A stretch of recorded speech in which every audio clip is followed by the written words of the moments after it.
Welcome to Live Interactive English. Hello everyone, I'm Mike. Hi, I'm Rainbow. And it's day 2. We're back on campus learning about life at her new university along with Rachel and Jeremiah, her new friend. Her new friend. That's right. When we last left them, they were going to the school cafeteria to get themselves some food.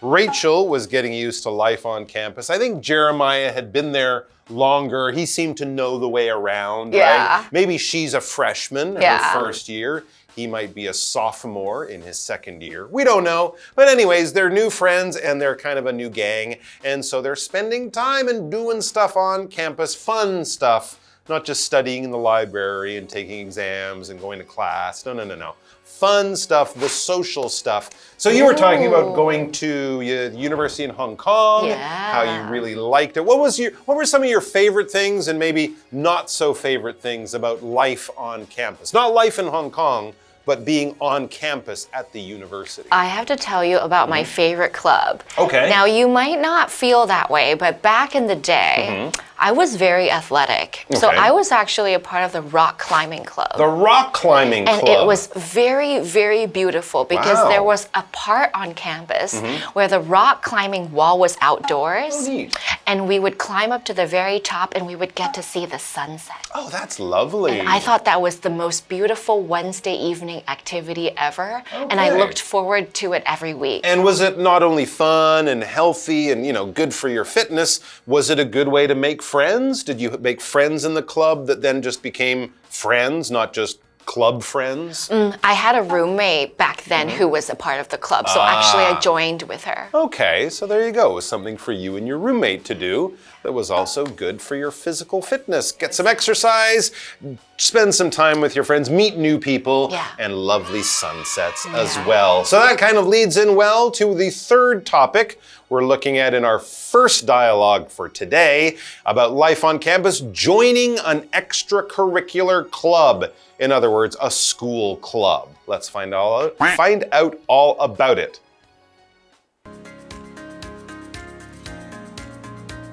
Rachel walks toward a stand for the university's painting club. Excuse me, I'd love to join the painting club. Could you tell me a bit more about it, please? Of course. We meet up every Wednesday at 6 o'clock in the evening.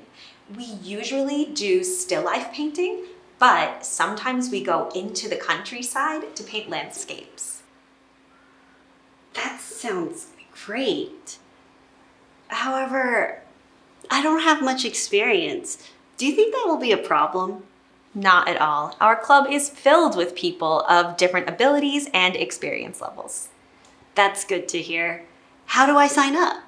Just write your name and email address on this piece of paper. We'll be in touch about our first session of the year.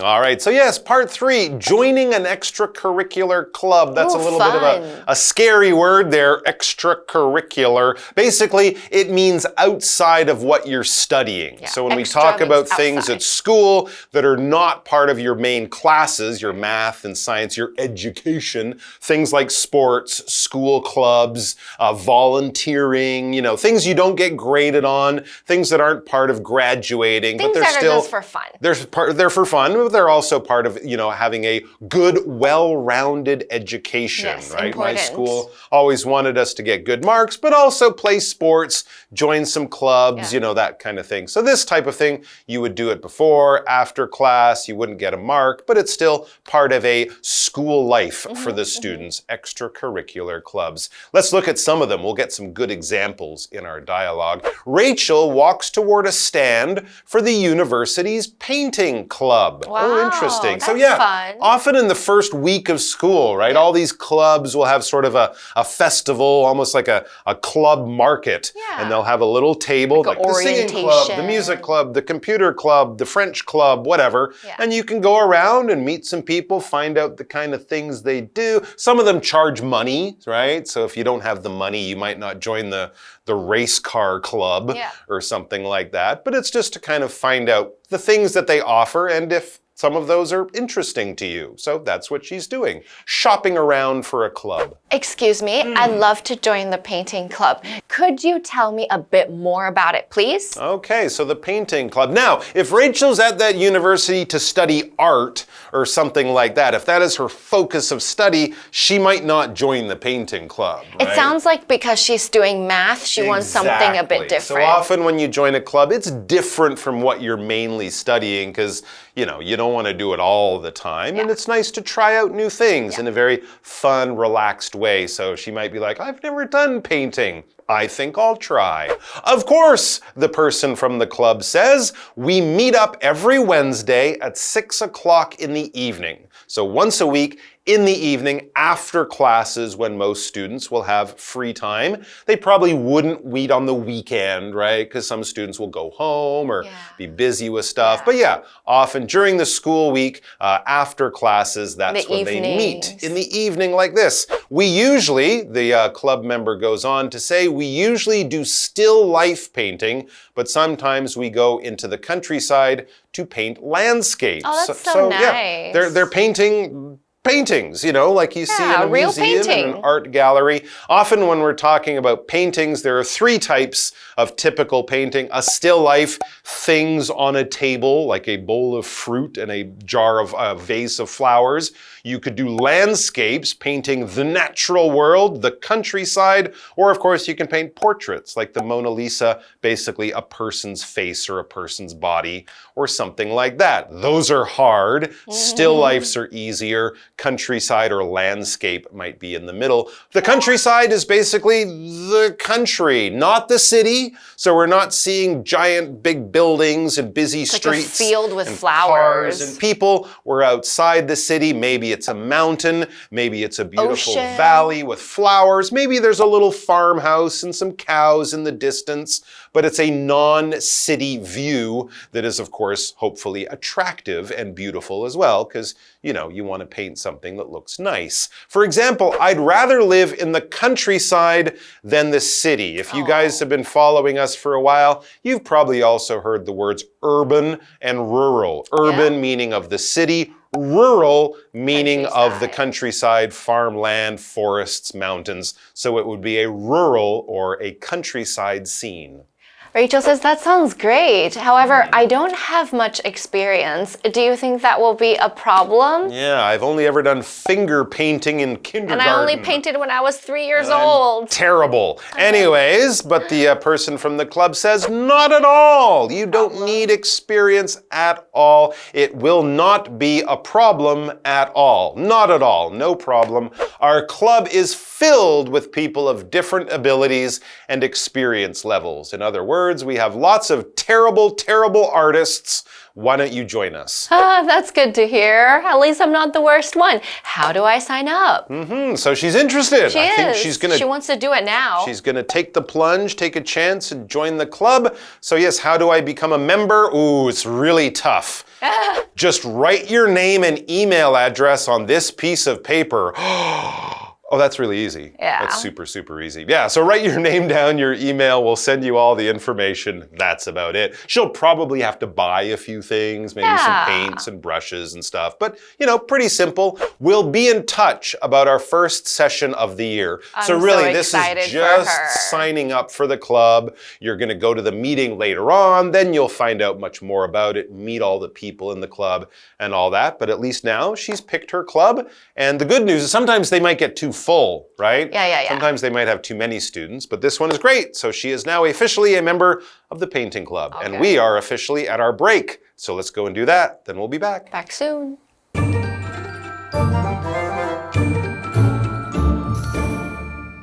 Hello， 大家好，我是 Hanny。我们今天要继续来看2段关于熟悉校园生活的对话。那第3段对话的标题是 Joining an extracurricular club， 参加课外社团。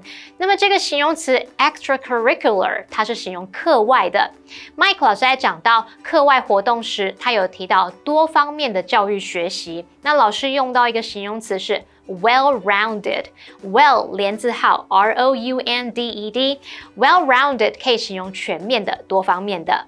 好，那我们看到对话里面的 Rachel， 她走向大学美术社的摊位，她很想要加入绘画社，想要了解更多的相关资讯。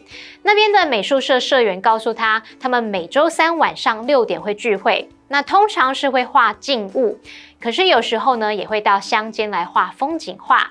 好，先来看一下 countryside， 就是指乡间、乡村。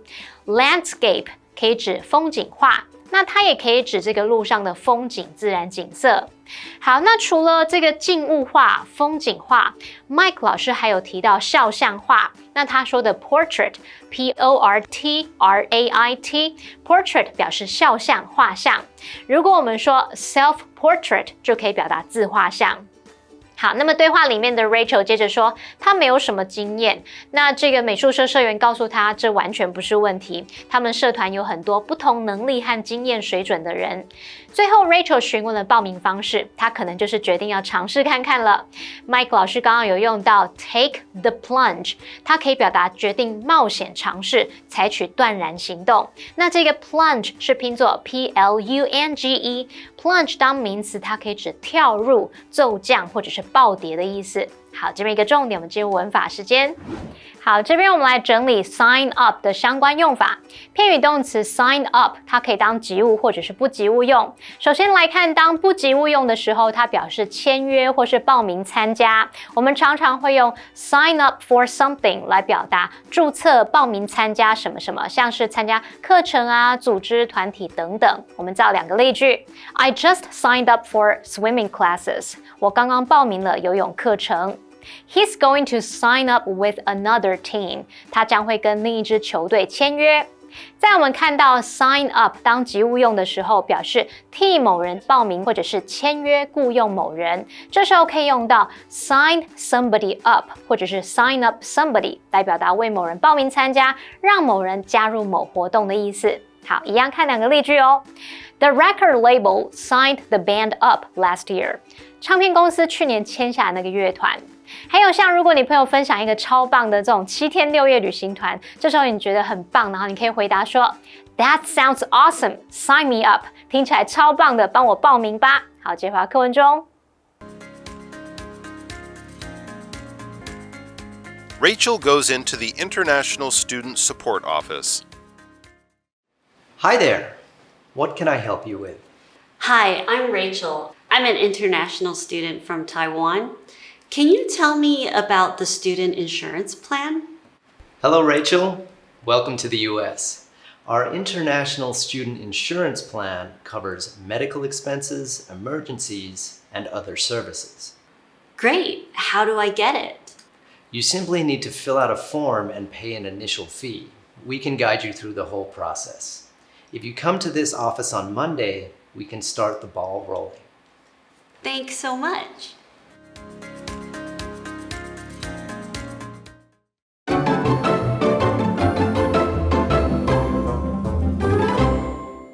Okay, so we're at part 4 of our dialogue, and now we're going to be asking about an international student insurance plan, which is important for international students, but it's not something that locals would know about. So let's see what Rachel does with this to see if she can get some support. Rachel goes into the International Student Support Office. Okay, the staff member there, the worker there says, "Hi there, what can I help you with?" as Rachel walks up to the desk. Hi, I'm Rachel. I'm an international student from Taiwan. Can you tell me about the student insurance plan? Okay, so they have a way that you can pay some money and it will help you be safe and be protected if something bad happens. And so the worker explains, "Hello, Rachel. Welcome to the US, of course, because you are a foreigner. So welcome to America. Welcome to our country. Our international student insurance plan covers," this is what it will help you pay for, "medical expenses if you end up in the hospital, emergencies if you have some kind of accident, and other services." We're not sure what that exactly would be, but basically they're kind of protecting you from really bad things happening when a bad thing happens. The bad thing will happen, but it won't lead to hopefully more bad things. The word medical is connected to medicine. So we know medicine is what you take when you are sick. anything that is medical with AL, that's an adjective, is related to the hospital, related to the people who give you medicine, related to the times when you need special care that comes from a doctor.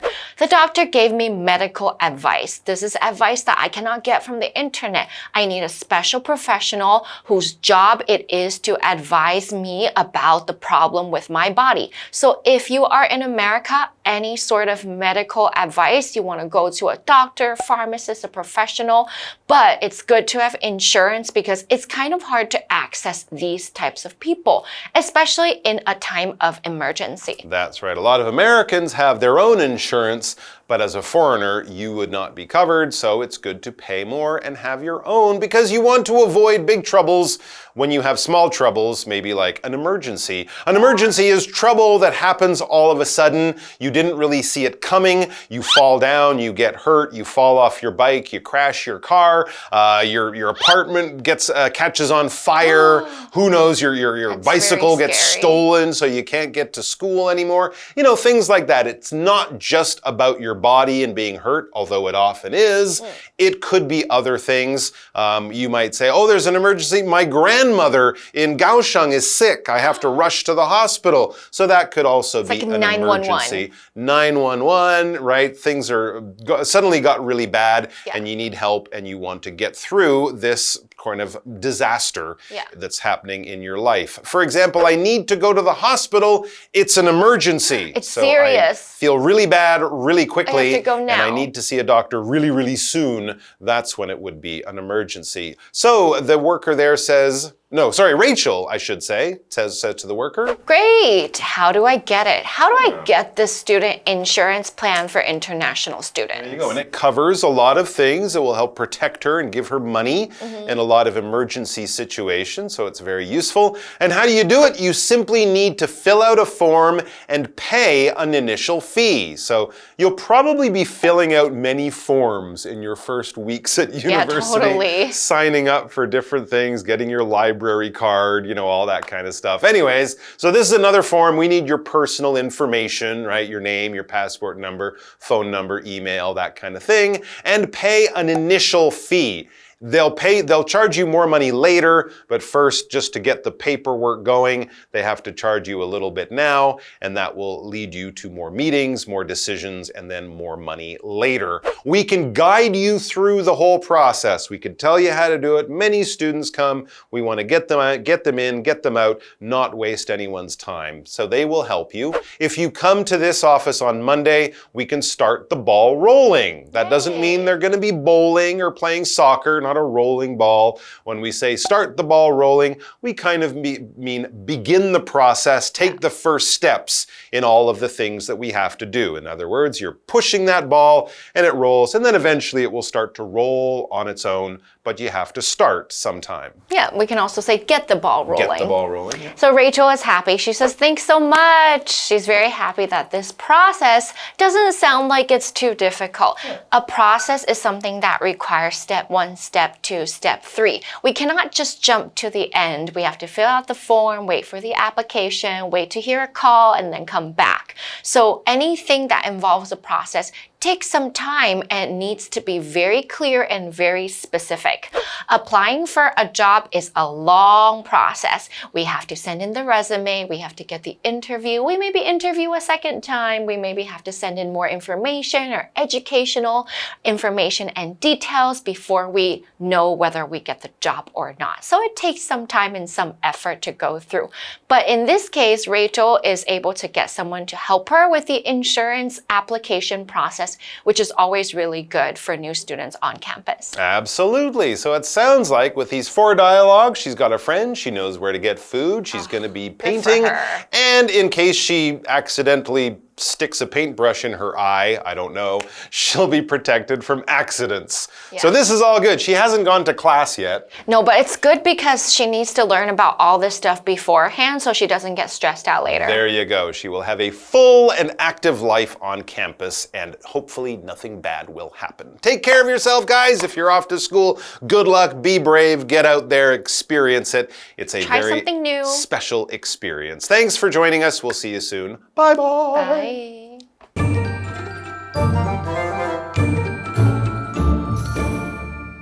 在第4段对话里 ，Rachel 来到国际学生事务处，她想要询问关于国际学生保险计划的资讯。那边的办事员说，他们的国际学生保险计划有涵盖医疗费用、紧急事件以及其他的服务。那至于办理方式，只要填一份表格，支付初始的费用，就可以引导他办完整个流程了。那他告诉 Rachel， 如果是星期一来办事处的话，就可以开始处理咯。好，文中他用到Start the ball rolling， 也可以说 get the ball rolling 或是 set the ball rolling， 它可以表达着手做或是开始做。那么刚刚 Rainbow 老师聊到 Rachel 她事先来了解这些资讯是好的，以免之后碰到事情时压力大，可能会不知道从何着手。老师这时候用到副词 beforehand，before 跟 hand 合在一起，它是一个字，是副词，表示事先、预先或是提前。那我们最后来看看课文单字 medical 是形容医疗的、医学的。那老师在解释单字时有提到 pharmacist， pharmacist 表示药剂师。下一个单字 emergency， 它表示紧急事件、意外事故。那么 process 则是指流程、过程或是进程。好，那么以上这些讲解，同学别走开，马上回来哦。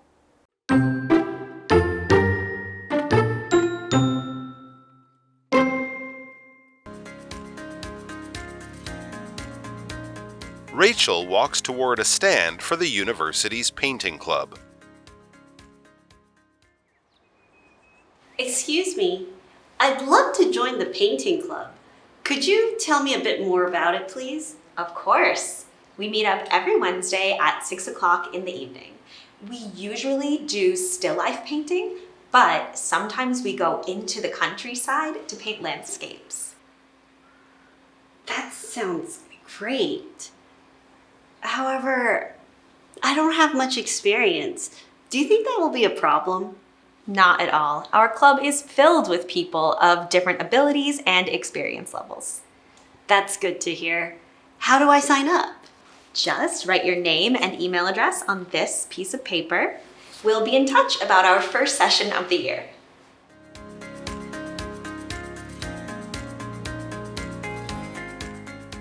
Rachel goes into the International Student Support Office.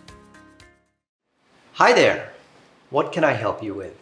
Hi, I'm Rachel. I'm an international student from Taiwan. Can you tell me about the student insurance plan? Hello, Rachel. Welcome to the US. Our international student insurance plan covers medical expenses, emergencies, and other services. Great. How do I get it? You simply need to fill out a form and pay an initial fee. We can guide you through the whole process. If you come to this office on Monday, we can start the ball rolling. Thanks so much.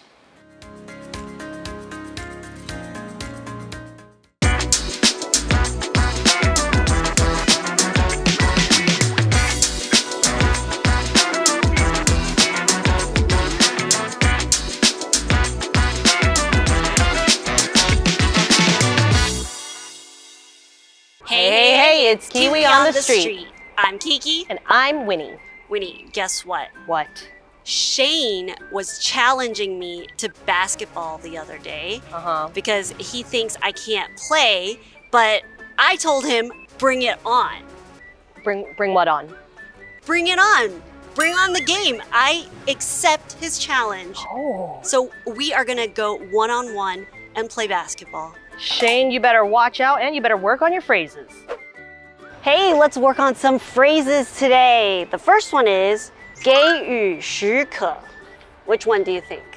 I think give the red light. Give the green light. Give the green light. Green light? Green light? Give the green light. Give the red light. Give the red light. Oh, sorry, it's give the green light. 放马过来. Bring it on or bring it in? Bring it on. Bring it on. Bring it in. Bring it on. 放马过来. A little bit harder, like Yeah. bring it in. Bring it in. But I would think, come on, so bring it on. Okay, so you're gonna answer differently maybe? Maybe? And the person who is correct is, ding, ding, ding, you are correct. Oh, Bring it yes. on. Very good. What have we learned today? Let's take a look at the phrases we learned today. The first phrase is give the green light. The biggest giveaway in this phrase is green light. Whenever you think of a green light, you think traffic light, and green means go. So this phrase means to allow something to proceed or happen. And the beginnings of this idiom can trace all the way back into the 1930s, where in America, they started to use traffic lights. And that's when they introduced the 3 different colors of the lights. Of course, nowadays, the idea of the green light is almost always connected to the idea of starting something or giving someone the okay. And our next phrase is bring it on. The phrase bring it on is a way to show the person that's talking the confidence that they have in their own ability when they are challenging someone or being challenged. This phrase can have either positive or negative meanings depending on the tone that the speaker is using. For example, I love eating spicy foods. I'm not scared of the chili sauce. Bring it on. But you can also say, Matt thinks I can't eat a whole pizza. I told him, bring it on. And those are the phrases that we learned today. Kiwi later!